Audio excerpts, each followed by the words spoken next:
Hi guys, कैसे हैं आप लोग। आज की वीडियो में हम हैक द बॉक्स प्लेटफॉर्म से बहुत ही इजी और सिंपल मशीन करने वाले हैं जिसका नाम है जेरी। ये एक विंडोज़ बेस्ड बॉक्स है, बहुत ज़्यादा सिंपल है, इसीलिए मैंने इसका एक माइंड मैप नहीं बनाया है।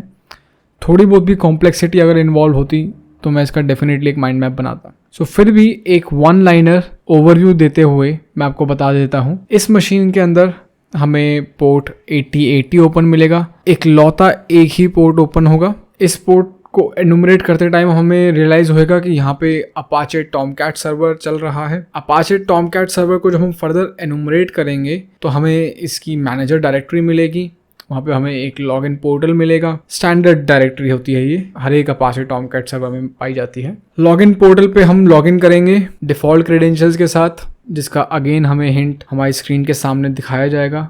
बहुत इजी है। लॉगिन करने के बाद हम स्टैंडर्ड टेक्निक जो रहती है टॉमकैट सर्वर के अंदर जो हम यूज़ करते हैं एक्सप्लॉयटेशन के लिए, वॉर फाइल अपलोड, उस टेक्निक को यूज़ करते हुए वॉर फाइल को अपलोड करके कोड एग्जीक्यूट करने की कोशिश करेंगे एंड हम सक्सेसफुली एग्जीक्यूट कर पाएंगे अपना कोड। तो हमें एक रिवर्स शेल मिलेगा। रिवर्स शेल जब हमें मिलेगा तो हमें दिखेगा कि यहाँ पे हमें प्रिविलेज एस्केलेशन करने की ज़रूरत नहीं है, क्योंकि हम by default NT authority system ही होंगे। सो बहुत इजी है। आई थिंक आपको शायद से वन लाइनर ओवरव्यू सुन के थोड़ा आइडिया लग गया होगा।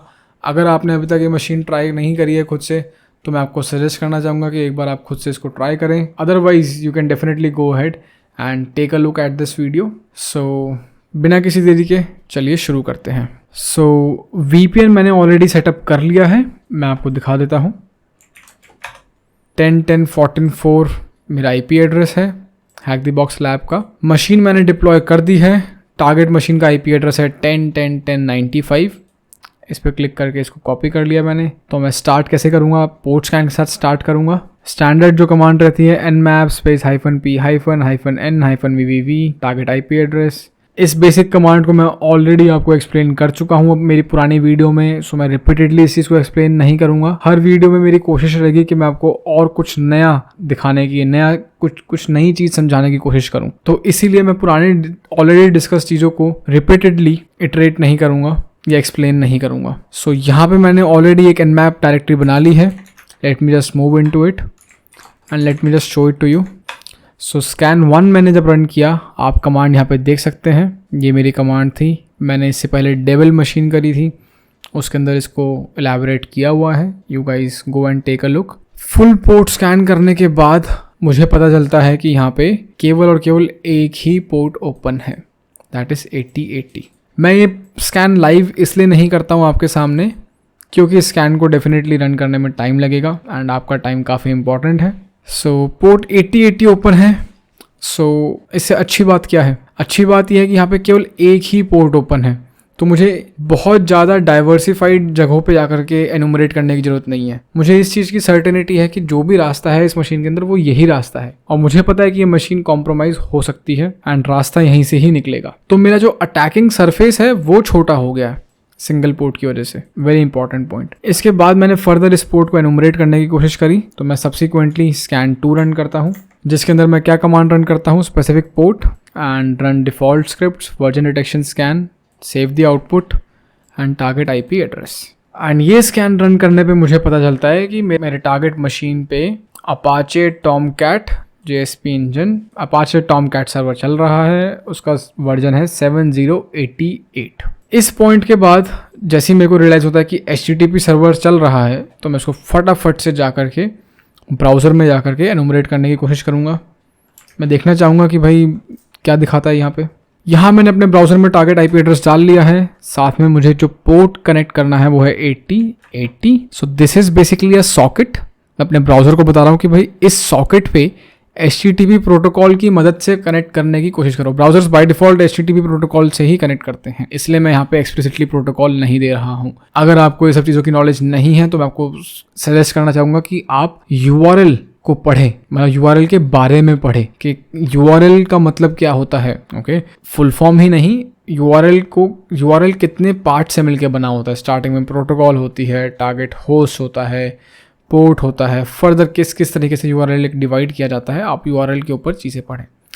वेल एनीवेज, तो चलिए एंटर प्रेस करते हैं एंड मैं यहाँ पे टारगेट आईपी एड्रेस के पोर्ट 8080 पे कनेक्ट करके देखता हूँ कि यहाँ पे बाय डिफ़ॉल्ट जो अपाचे टॉमकैट का होम पेज रहता है मुझे यहाँ पे देखने को मिलता है। बहुत ही अच्छी बात है। Server status, manager app, host manager, आप मेरी स्क्रीन के बॉटम लेफ्ट में देख सकते हैं कि ये क्या क्या डायरेक्टरीज पे रीडायरेक्ट कर रहा है। मैनेजर ऐप / मैनेजर पे ले जा रहा है, सर्वर स्टेटस / मैनेजर स्टेटस पे ले जा रहा है। ठीक है जी।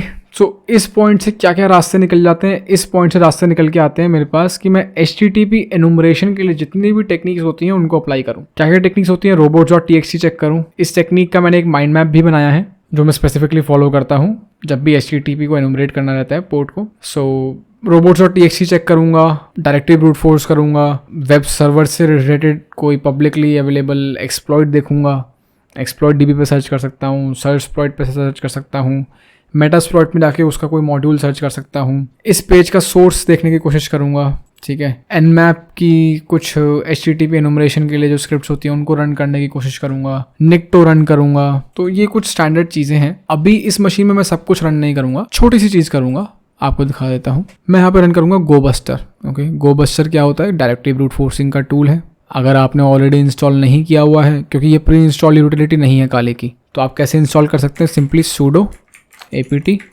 install गोबस्टर।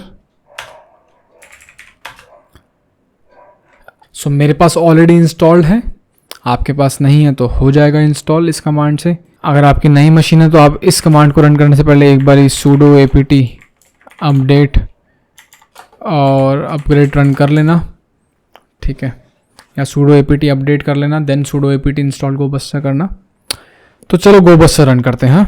गोबस्टर dir-u target URL that is 8080 followed by word list के लिए -w, word list में यूज़र शेयर यूज़ करूँगा, user share word list dub common.txt।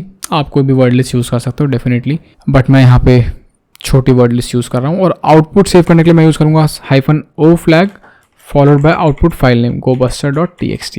सो मैं अभी यहाँ पे आउटपुट सेव नहीं कर रहा हूँ, मैंने ऑलरेडी रन किया हुआ है ये।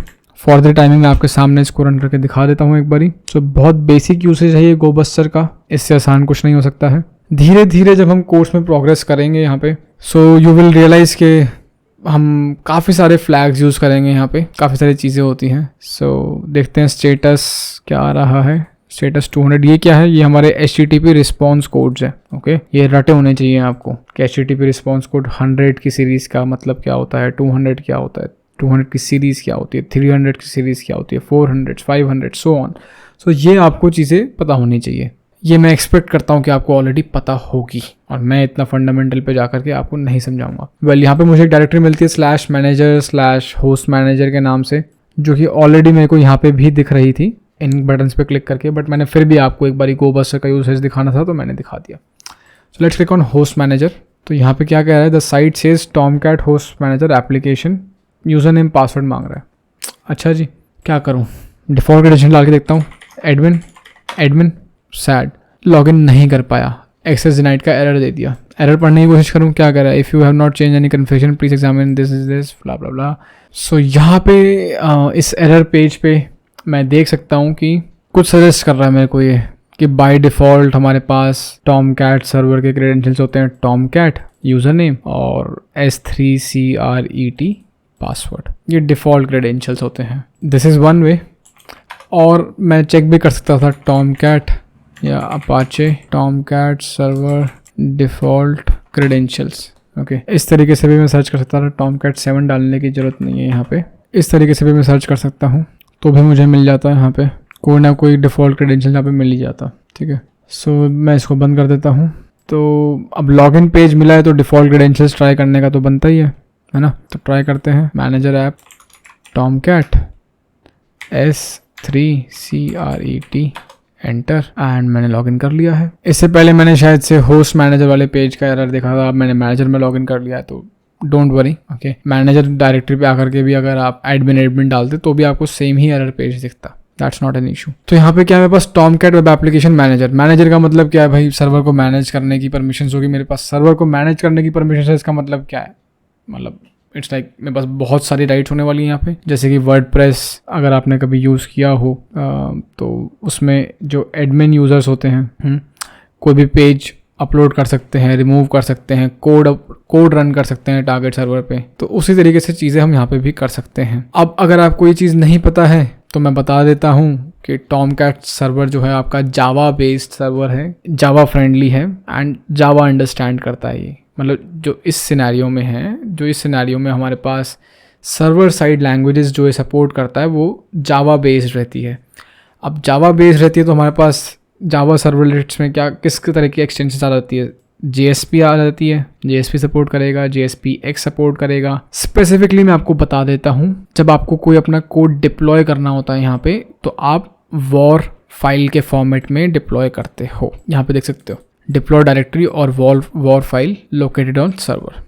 वॉर फाइल क्या होती है भाई, अगर आपने आज से पहले नहीं सुना है या आपको नहीं पता तो मैं आपको बता देता हूँ। सो वॉर फाइल कुछ नहीं होती यार, ये समझो कि एक तरीके से जिप फाइल होती है। जावा बेस्ड कोड होता है, जावा बेस्ड कोड की जो भी आपको कोड रन करना है उसको कलेक्टिवली आप एक जिप फाइल बना के रख देते हैं, that is considered as war file. अगर नहीं रिलेट कर पा रहे हैं तो मैं आपको एक रियलिस्टिक एग्जाम्पल दे देता हूँ। जैसे कि APK होती है आपकी, एंड्रॉइड में आप APK रन करते हो। जब आप APK इंस्टॉल कर रहे हो तो आप हो क्या रहा है, आप कोड रन कर रहे हो अपने एंड्रॉइड प्लेटफॉर्म पे, और वो कोड किस लैंग्वेज में लिखा गया है, प्रोबेबली आपने उसको कॉटलिन में या जावा में लिखा होगा। अब उस कोड को आपने जब कंपाइल किया तो कंपाइल करके वो बन गई उसकी APK। At the end of the day APK एक जिप फाइल ही होती है। अगर आप कभी लिनक्स में आके चेक करोगे फाइल कमांड की मदद से फाइल स्पेस abcd.apk तो आपको दिखेगा वहां पे कि इट्स अ जिप फाइल। इसी तरीके से वॉर फाइल होती है। वॉर फाइल क्या है, आपका कुछ जावा का कोड है जिसको आप सर्वर पे रन कर सकते हो, एंड जब आपने उस जावा के कोड को, मतलब मल्टीपल फाइल्स है हमारे पास जावा की, उसको जब आपने क्लब कर दिया, जिप कर दिया, तो उसकी बन गई वॉर फाइल। हमको ये काम मैनुअली नहीं करने वाले हैं, डोंट वरी, ठीक है, हम MSF Venom की मदद से करेंगे ये काम।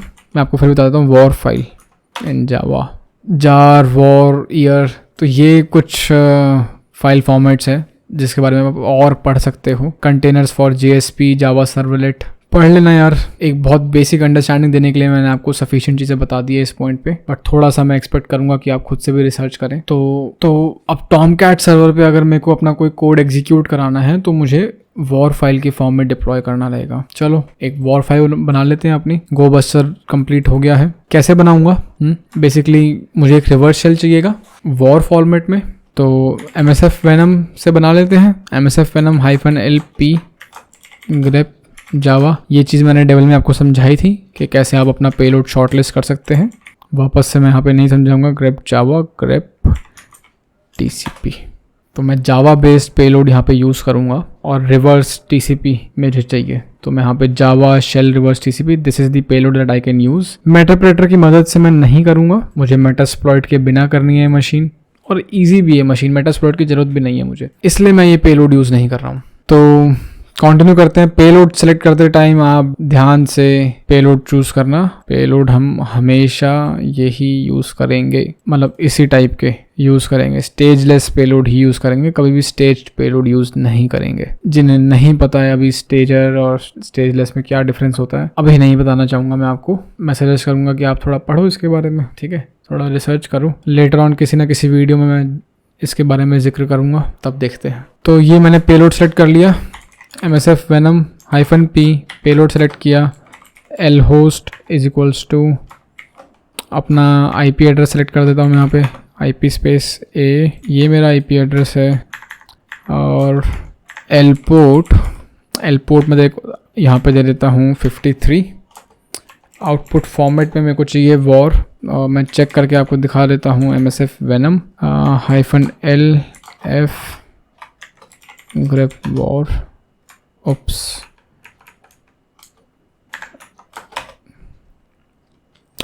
R-O shell.war बना देते हैं इसको। या तो MSF Venom के वैलिड आउटपुट फॉर्मेट में से है वॉर, यहाँ पे मैंने वही फॉर्मेट दिया है। तो यहाँ पे मेरे पास एक वॉर फाइल रेडी हो गई है। इस वॉर फाइल के अंदर क्या है, जावा बेस्ड कोड है जो कि मैं टारगेट सर्वर पे डिप्लॉय करूँगा। तो मेरे पास एक रिवर्स शेल आएगा इस IP एड्रेस और इस पोर्ट पे। तो अब रिवर्स शेल आएगा तो रिवर्स शेल कैच भी करना पड़ेगा। कैच करने के लिए ज़रा मैं कर लूँ NVLP 53। अगेन ये कमांड भी मैंने आपको समझाई थी, वापस से नहीं समझाऊंगा, डेविल में समझाई है, जाके देखो अगर नहीं देखी अभी तक तो। सो यहाँ पे मेरे पास shell.war फाइल है, इसे अपलोड कर देते हैं। war file to deploy browse. So गलती से मैंने nmap डायरेक्टरी में शेल जनरेट कर दिया है, कोई बात नहीं। Let's upload it, shell.war open deploy. आप देखोगे यहाँ पे ये फाइल अपलोड हो गई है, डिप्लॉय हो गई है एंड ऑटोमेटिकली अभी एग्जीक्यूट नहीं हुई है। सो यहाँ पे आप देखेंगे कि मेरी ये फाइल डिप्लॉय हो गई है। इसके बाद मैं क्या करना चाहूँगा, इस फाइल को रन करना चाहूँगा, इसके अंदर के कोड को रन करना चाहूँगा। So let's just click on it, that's one way. या फिर मैं डायरेक्टली यहाँ पे /shell डाल के भी कर सकता हूँ, बट मैं इस पर क्लिक कर देता हूँ। इस पर मैं क्लिक करूँगा तो मेरे पास मेरा रिवर्स शेल वाला कोड एग्जीक्यूट होगा, मेरे पास रिवर्स शेल आएगा। दिखाने के लिए आपको मैं थोड़ा छोटा कर लेता हूँ। Let's click on it. Left side में आप देखोगे कि मेरे पास शेल आ गया, ठीक है जी। Who am I and I am NT authority system, host name Jerry. बहुत ही अच्छी बात है। तो जेरी पे हमने NT authority system directly access कर लिया है। हम डायरेक्टली यहाँ पे सिस्टम एडमिनिस्ट्रेटर हैं, या मैं कह सकता हूँ रूट है। हाईएस्ट लेवल ऑफ प्रिविलेजेस है, कुछ भी कर सकते हैं इस बॉक्स पे। तो आप डेफिनेटली फ्लैग्स तो रीड कर ही सकते हैं। PWD, सॉरी माई बैड, इसकी कमांड नहीं होती है। cd ... एक बार आपको फ्लैग्स रीड करवा देता हूँ, मतलब फ्लैग्स नहीं रीड करूँगा, आपको दिखा देता हूँ। आप एडमिनिस्ट्रेटर में जाएंगे तो आपको यहाँ पे आपके फ्लैग्स डेस्कटॉप डायरेक्टरी में मिल जाएंगे। Flags cd flags dir 2 for the price of 1.txt। आप इसको टाइप करोगे 2 for the price of 1.txt तो फ्लैग्स आपके सामने आ जाएंगे। वेल सो इतनी ऐसी इजी थी मशीन, मैं नहीं करके दिखाऊंगा, ठीक है, आप कर लेना। फ्लैग्स क्यों लीक करने, अननेसेसरी नहीं। सबमिट कर लेना। एक और मशीन कर ली हमने यहाँ पे। तो प्रिविलेज एस्केलेशन करने की जरूरत क्यों नहीं पड़ी हमको, वो भी बता देता हूँ आपको। इसलिए नहीं पड़ी क्योंकि डायरेक्टली हमें एडमिन शेल मिला। हमें डायरेक्टली एडमिन शेल क्यों मिला, क्योंकि जो ये अपाचे टॉमकैट सर्वर था ना, जो ये भैया चल रहे थे, ये अपाचे टॉमकैट सर्वर, जिस भी सिस्टम एडमिनिस्ट्रेटर ने इस सर्वर को यहाँ पे कन्फिगर किया था, सेटअप किया था, उसने इस सर्वर के लिए अलग से यूजर नहीं बनाया, उसने मिसकन्फिगरेशन करी है यहाँ पे। वो बहुत आलसी था। उसने इस सर्वर को राइट दे दी कि भाई तू एज एन एडमिन चल सकता है। आप देखते हो ना विंडोज के अंदर आपके पास ऑप्शन रहता है रन एज एडमिन वाला। सो बाय डिफॉल्ट मशीन के ऊपर एक एडमिन यूजर था। एडमिन यूजर ने सर्वर सेटअप किया एडमिन प्रिविलेजेस के साथ, और इस सर्वर के लिए कोई अलग से यूजर, अलग से परमिशंस नहीं सेट की गई। तो बाय डिफॉल्ट हमारा ये सर्वर, क्योंकि एंटी अथॉरिटी सिस्टम प्रिविलेजेस के साथ चल रहा था, तो जब इसने एक रिवर्स शेल एग्जीक्यूट किया तो वहाँ पास शेल भी एंटी अथॉरिटी सिस्टम प्रिविलेजेस के साथ आया। दैट वाज द रीज़न कि हमें प्रिविलेज एस्केलेशन करने की जरूरत नहीं पड़ी। तो यहाँ से टिप क्या निकल के आती है, अगर आप एक सिस्टम एडमिनिस्ट्रेटर हो, अगर आप एक सिस्टम एडमिनिस्ट्रेटर हो और कभी आपको अपने कॉर्पोरेट एनवायरनमेंट में कोई वेब सर्वर सेटअप करना पड़ता है, तो हमेशा से इस बात का ध्यान रखिएगा कि वेब सर्वर को कभी भी आप बाय डिफॉल्ट एडमिन प्रिविलेजेस के साथ सेटअप ना करें। लिनक्स की मशीन्स पे आप इसके लिए डब डेटा के नाम से यूज़र बनता है आपका, एंड आई बिलीव यहाँ पे iNetPub के नाम से यूज़र बनता है शायद से, या समथिंग लाइक दैट ओनली। या that would be all for this session. एक और चीज़ मैं आपको बता देता हूँ कि भाई इनिशियली मैं इजी लेवल मशीन्स के साथ स्टार्ट कर रहा हूँ ये सीरीज़, ताकि न्यू कॉमर्स के लिए इजी रहे चीज़ों को फॉलो अलोंग करना। एकदम से मैं अगर हाई डिफ़िकल्टी की मशीन सॉल्व करवाऊँगा तो उसका कोई फ़ायदा नहीं है, आप बहुत ज़्यादा वैल्यू गेन नहीं कर पाएंगे। इसी के साथ that would be all for this video. Like, share and subscribe to my channel. अगर आपको कोई चीज़ समझ में नहीं आई है तो कमेंट सेक्शन में आप मुझे बता सकते हैं। हम एक कम्युनिटी बिल्ड कर रहे हैं टेलीग्राम पे, डिस्कॉर्ड पे, जिस पे काफ़ी सारे लोग अभी एक्टिव नहीं हैं, बट धीरे धीरे हो जाएंगे। तो आप अपनी क्वेरीज को वहाँ पे भी डाल सकते हैं। मैं कोशिश करूँगा आपकी मदद करने की वहाँ पे। Till then, take care, be safe and keep hacking.